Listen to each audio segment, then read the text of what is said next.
India market invest মাইন্ডসেটে আপনাদের স্বাগত। যা চ্যানেল নতুন এসেছেন তাদেরকে হলো প্লিজ চ্যানেলটাকে সাবস্ক্রাইব করবেন, লাইক করবেন, বেল আইকনটা প্রেস করবেন, তার সাথে অল বাটনটা প্রেস করবেন। নোটিফিকেশনটা কিন্তু সঙ্গে সঙ্গে আপনাদের কাছে গিয়ে পৌঁছাবে। দেখুন sir, Indian renewable energy development agency limited অর্থাৎ ইরেডাকে দেখলে দেখা যাবে। দেখুন আজকের দিনেও কিন্তু ইরেডা 5.5%-এর কাছাকাছি কিন্তু ডাউন সাইড মুভমেন্ট দেখিয়েছে। আমরা যদি দেখলে দেখা যাবে। দেখুন 5 দিনে কোম্পানিটা কীরকম মুভমেন্ট দেখিয়েছে। 5% দেখালেও দেখলে দেখা যাবে কোম্পানি তার হাই থেকে কিন্তু অনেকটা নিচে এসছে। চলুন সেটা একটু দেখার চেষ্টা করি কতটা নিচে এসছে। দেখুন অ্যাপ্রক্সিমেট কিন্তু 15%-এর কাছাকাছি কিন্তু কোম্পানিটা নিচে এসছে তার হাই থেকে। হাই কত মেরেছিল স্যার? হাই কিন্তু মেরেছিল 310। এখন কোম্পানিটা চলছে কততে? এখন কিন্তু কোম্পানিটা চলছে 257-তে। তো স্যার স্যার পড়ার পিছনে যদি কারণ বলেন তাহলে কারণ কি? কারণ হচ্ছে ফিলিপস ক্যাপিটাল এই কোম্পানিটাকে সেল রেটিং দিয়েছে এবং তারা টার্গেট দিচ্ছে কত? টার্গেট দিচ্ছে 130। তো স্যার এখনও কিন্তু অনেকটা নিচে। তো এটা একটা কারণ। আরেকটা কারণ যদি বলেন তাহলে আরেকটা কারণ হচ্ছে কোম্পানিটা হেভি রিসেন্ট লাস্ট 1 মাস দেখলে দেখা যাবে কোম্পানিটা এখনও পর্যন্ত 44% আপসাইড মুভমেন্ট দেখাচ্ছে। কখন? যখন কোম্পানিটা অ্যাপ্রক্সিমেট 15% নিচে রয়েছে তার হাই থেকে।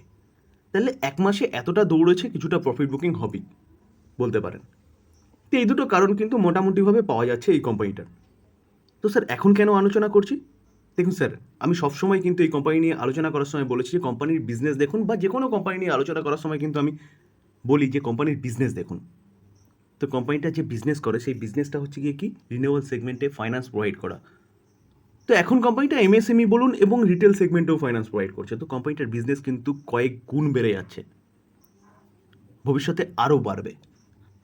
তো যদি লং টার্ম ইনভেস্টমেন্টের জন্য চিন্তাভাবনা করেন তাহলে এই কোম্পানিটা কিন্তু বেস্ট কোম্পানি বলতে পারেন, যেখানে বাজেট জাস্ট আর দুটো সেশন বাকি রয়েছে, ফ্রাইডে, মন্ডে। তো ফ্রাইডেতে এবং মন্ডেতে পরে কিন্তু টুয়েসডেতে বাজেট আসতে চলেছে। তো স্যার বাজেটে কিন্তু রিনিউয়াল সেক্টরের জন্য ব্যাপক একটা ক্যাপেক্স আসতে পারে। তো এই কোম্পানিটা কিন্তু তখন আর ধরতে পারবেন না। তো হাই থেকে 15%, 16% নিচে আছে। এটাই কিন্তু সঠিক সময় এই কোম্পানি নিয়ে আবার চিন্তাভাবনা করার। দেখুন স্যার, কোম্পানিকে নিয়ে একটা ভালো নিউজ পাওয়া যাচ্ছে। নিউজটা কি? যে ইরেডা ইনভেস্টমেন্ট করতে চলেছে কত? 290 করোড়। কোথায়? নেপালে 900 মেগাওয়াট হাইড্রো ইলেকট্রিক প্রজেক্টে। তো হাইড্রো ইলেকট্রিক প্রজেক্টে কিন্তু ইরেডা কত ইনভেস্টমেন্ট করতে চলেছে? 290 করোড়। এটা একটা কিন্তু ভালো নিউজ ইরেডার জন্যে বলতে পারেন। যেখানে এই প্রজেক্টটায় এসডিভিএন এবং ইরেডা কোলাবোরেশনে কিন্তু করছে এই 900 মেগাওয়াটের পাওয়ার প্রজেক্ট। তো স্যার এই এসডিভিএন কোম্পানিটা রিনিউয়েবল সেগমেন্টে কাজ করে। তো এই কোম্পানিটাও কিন্তু বলতে পারেন এই নিউজের জন্য রাডারে রাখতে পারেন। যে নিউজটা কবেকার নিউজ? স্যার 18ই জুলাই মর্নিংয়ে। তো স্যার কোম্পানি ভালো, বিজনেস ভালো, বিজনেস করছে ফিউচার ওরিয়েন্টেড বিজনেস, যেখানে কোম্পানি যদি এখান থেকে আরেকটু কারেকশন হয় তাহলেও কিন্তু বাই করার অপরচুনিটি খুঁজতে হবে স্যার। দেখুন স্যার, যখন কোম্পানিগুলো পড়ে বা অনেকটা নিচে আসে তখনই কিন্তু মেন সময় সেই কোম্পানি নিয়ে চিন্তাভাবনা করার। কারণ যখন বাড়তে থাকে তখন এনজয় করার সময়। দেখুন স্যার, ইনফোসিসের রেজাল্ট আজকে ডিক্লেয়ার হয়েছে মার্কেট ক্লোজ হয়ে যাওয়ার পরে। আজকের দিনে দেখলে দেখা যাবে ইনফোসিস প্রায় 2%-এর কাছাকাছি একটা আপসাইড মুভমেন্ট দেখিয়েছে। তো স্যার রেজাল্ট বেরিয়েছে, রেজাল্ট নিয়ে আমি ডিসকাশন করেছি। আপনারা কিন্তু প্লেলিস্ট থেকে সেই রেজাল্টটা দেখে নিতে পারেন যে কীরকম রেজাল্ট করেছে। তো মোটামুটিভাবে বললে যে কোম্পানি কী করেছে, company year on year basis profit jump করেছে, কিন্তু কোয়ার্টারলি কোম্পানির প্রফিট অনেকটাই পড়েছে। সবচেয়ে মজার বিষয় এটাই যে স্যার মার্কেট যা এক্সপেক্ট করছিল তার থেকে ভালো রেজাল্ট করেছে। মার্কেট কিন্তু কোম্পানি যা রেজাল্ট করেছে তার থেকেও খারাপ রেজাল্ট এক্সপেক্ট করছিল। তো সেই ভিডিওতে কিন্তু আমি ডিটেলসে আলোচনা করেছি, আপনারা যারা দেখেননি তারা দেখে নিতে পারেন। তো স্যার তাহলে মার্কেট যে এক্সপেক্ট করছিল তার থেকে ভালো রেজাল্ট করেছে। তো স্যার ইউএসের মার্কেটে কিন্তু ইনফোসিসের এডিআর চলছে এখন। তো চলুন দেখে নিই সেখানে যে কেমন পারফরমেন্স দেখাচ্ছে, যে মার্কেট কীভাবে নিয়েছে ইউএসএ। দেখুন স্যার, ইউএসের মার্কেটে আমাদের যেসব এডিআরগুলো চলে তার মধ্যে ইনফোসিসের এডিআর, উইপ্রোর এডিআর। তো ইনফোসিসের এডিআরকে দেখলে কিন্তু মাথা খারাপ হয়ে যাবে। দেখুন ইনফোসিসের এডিআর 8% আপসাইড মুভমেন্ট দেখাচ্ছে এখন। কটা বাজে? হচ্ছে আমাদের এখানে টাইম অনুযায়ী 7টা 26।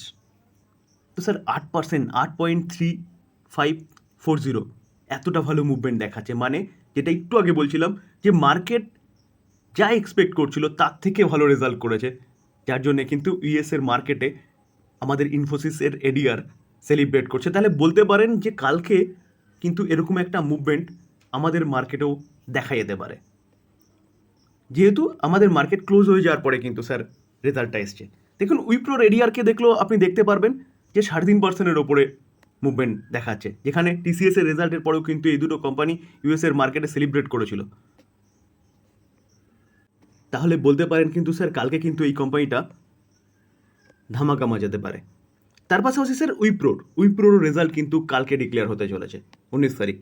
তো এই চ্যানেলের সাথে যুক্ত থাকতে হবে, তাহলে কিন্তু সঠিক সময়ে সঠিক ইনফরমেশনটা আপনার কাছে গিয়ে পৌঁছাবে। এই জন্য চ্যানেলটিকে সাবস্ক্রাইব করতে হবে, একটা লাইক তো অবশ্যই করবেন যদি কন্টেন্টটা আপনার উপকারে লাগে। তার সাথে বেল আইকনটা এবং অল বাটনটা প্রেস করতে হবে, তাহলে নোটিফিকেশনটা কিন্তু সঙ্গে সঙ্গে আপনার কাছে গিয়ে পৌঁছাবে। দেখুন স্যার, এলটিটিএস অর্থাৎ এলএনটি টেকনোলজি সার্ভিস আইটি সেক্টরের আরেকটা কোম্পানি, আজকের দিনে দেখলে দেখা যাবে কোম্পানিটা কী করেছে। কোম্পানিটা কিন্তু 0.5% নিচে ক্লোজিং দিয়েছে। তো আজকে 18 তারিখ, আজকে এই কোম্পানিটার কিন্তু 7:30 PM রেজাল্ট ডিক্লেয়ার করার কথা ছিল। তো মার্কেট ক্লোজ হয়ে যাওয়ার পরেই রেজাল্ট ডিক্লেয়ার করেছে। তো চলুন ফার্স্ট আমরা কোম্পানিটার রেজাল্টটা দেখে নিই যে এই কোম্পানিটা কীরকম পারফরমেন্স দেখিয়েছে কোয়ার্টার 1-এ। আমরা কোম্পানির কনসোলিডেটেড নাম্বারে চলে এসেছি। রুপিস কী আছে দেখে নেব, রুপিস ইন মিলিয়নে রয়েছে। ওকে, সিকোয়েন্স দেখে নেব। সিকোয়েন্স কী বলছে? জুন 23, মার্চ 24, জুন 24, সিকোয়েন্স একদম ঠিকঠাক আছে। এবার কিন্তু আমরা কোম্পানির ইনকামে চলে যাব। তো ইনকাম, টোটাল ইনকাম দেখলে দেখা যাবে কোম্পানি 1 বছর আগে কী করেছে, 23,491, আগের কোয়ার্টারে 25,935, এই কোয়ার্টারে 25,241। তো 23,400টা 25,200 হয়েছে। ইয়ারলি কোম্পানির ইনকাম জাম্প করেছে, কিন্তু কোয়ার্টারলি 25,900টা 25,200 হয়েছে, অর্থাৎ কোয়ার্টারলি কোম্পানির ইনকাম কিন্তু ডাউন হয়েছে। তো চলুন এবার আমরা কি করব, এবার হচ্ছে আমরা কোম্পানির এক্সপেন্সেস দেখে নেব। তো এক্সপেন্সেস দেখলে দেখা যাবে কোম্পানি কি করেছে। কোম্পানি 1 বছর আগে 19,180 হচ্ছে এক্সপেন্সেস করেছে, আগের কোয়ার্টারে 21,225, এই কোয়ার্টারে 20,914। তো এক্সপেন্সেসও ইয়ারলি বাড়লে কোয়ার্টারলি কিন্তু কমেছে। তো ইনকাম মাইনাস এক্সপেন্সেস করলে পরে অপারেটিং প্রফিট পাওয়া যায়। তো আমরা যদি অপারেটিং প্রফিট দেখলে দেখা যাবে কোম্পানি 1 বছর আগে 4,311, আগের কোয়ার্টারে 4,710, এই কোয়ার্টারে 4,327। তো কোম্পানির যে প্রফিট, সেই প্রফিট সামান্য একটু জাম্প করলেও ইয়ারলি কোয়ার্টারলি কিন্তু পড়েছে। তো এবার আমরা কি দেখব, এবার হচ্ছে profit, net profit for the period, অর্থাৎ কোম্পানির ঘরে যে প্রফিট ঢোকে, যেই প্রফিট কিন্তু ট্যাক্স এবং এক্সপেন্সেস যা কিছু আছে সব বাদ দিয়ে। তো দেখলে দেখা যাবে কোম্পানি 1 বছর আগে 3,121, আগের কোয়ার্টারে 3,414, এই কোয়ার্টারে 3,139। তো 3,121টা 3,139 হয়েছে, ইয়ারলি সামান্য জাম্প করেছে, সামান্য, কোয়ার্টারলি কিন্তু অনেকটাই পড়েছে, যেটা আমরা ইপিএসও দেখতে পারবো। দেখুন 29.45 হচ্ছে ইপিএস 1 বছর আগে, 32.25 আগের কোয়ার্টারে, 29.65 হচ্ছে এই কোয়ার্টারে। তো কোম্পানির রেজাল্ট, এই রেজাল্টটাও ঠিক কিন্তু বলতে পারেন ইনফোসিসের মতনই হয়েছে।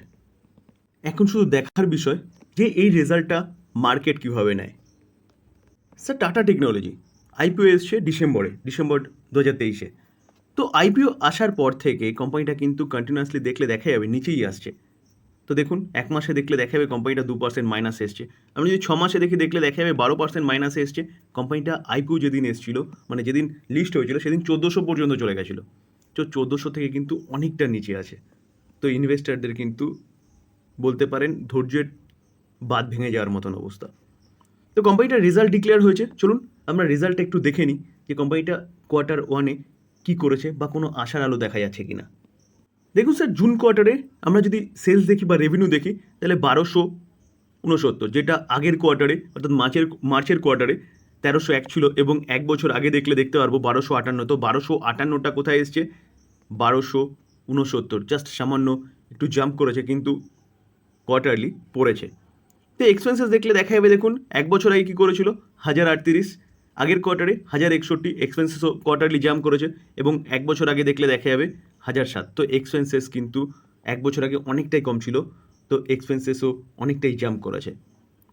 তো স্যার এবার যদি আমরা নেট প্রফিটে চলে যাই, তো নেট প্রফিট দেখলে দেখা যাবে কত হয়েছে, 162, আগের কোয়ার্টারে 157। তো কোয়ার্টারলি কোম্পানি কিন্তু ভালো করেছে। চলুন 1 বছর আগে কী হয়েছে? 192। তো 1 বছর আগে 192টা কী হয়েছে? 162। তো কোম্পানি কিন্তু ইয়ারলি ভালো পারফরমেন্স দেখায়নি। কোয়ার্টারলি ভালো করেছে, 157টা 162 হয়েছে, কিন্তু ইয়ারলি কোম্পানির 192টা 162 হয়েছে, অনেকটাই কিন্তু কমে গেছে। তো স্যার এখন দেখার বিষয় যে এই রেজাল্টটাকে মার্কেট কীভাবে নেয়। দেখুন স্যার, আমরা যদি দেখি তাহলে এস্টিমেটকেও কিন্তু এই কোম্পানিটা বিট করতে পারেনি, 7.92%-এ কিন্তু এস্টিমেট বিট করতে পারেনি। তো স্যার তাহলে কিন্তু এখন দেখার বিষয় যে মার্কেট এই রেজাল্টটাকে কীভাবে নেয়, কোম্পানি কি এখান থেকে আরও নিচে আসতে পারে? দেখুন কোম্পানির বিজনেস ভালো, কেপিআইটি টেকনোলজি কম্পিটিটর ভালো বিজনেস করছে, কন্টিনিউয়াসলি আপসাইড মুভমেন্ট দেখা যায়, কিন্তু এই কোম্পানিটা লাস্ট কয়েক কোয়ার্টার মানে লিস্ট হওয়ার পরের থেকেই মনে হয় যেন কোয়ার্টারগুলোর রেজাল্ট খুব একটা ভালো করছে না বা ভালো হচ্ছে না। তো স্যার কোম্পানি ভালো, বিজনেস ভালো, এতদিন ভালো করে এসছে, ভবিষ্যতে কিন্তু ভালো করতে পারে।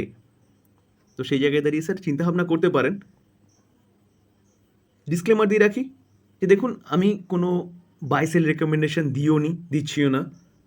তো এটা কেন বারবার বলতে হয়? কারণ অনেকে ভাবেন হয়তো আমি বলছি মানে হয়তো বাই কল দিচ্ছি। তো তখন তারা বলতে থাকে, স্যার কোথায় বাই করবো, এখানে বাই করবো না, আরেকটু নিচে আসলে বাই করবো না, কোন রেঞ্জে বাই করবো, এরকম বলতে থাকেন। তো সেই জায়গায় দাঁড়িয়ে বাই করবেন, সেল করবেন, টোটালি নিজের ডিসিশনে নিজে অ্যানালাইসিস করে এই ভিডিওটা হয়তো আপনাকে কিছুটা হেল্প করবে, বা আপনি আপনার ফাইন্যান্সিয়াল অ্যাডভাইজারের সাথে কথা বলে নিয়ে তারপরে বাই করবেন।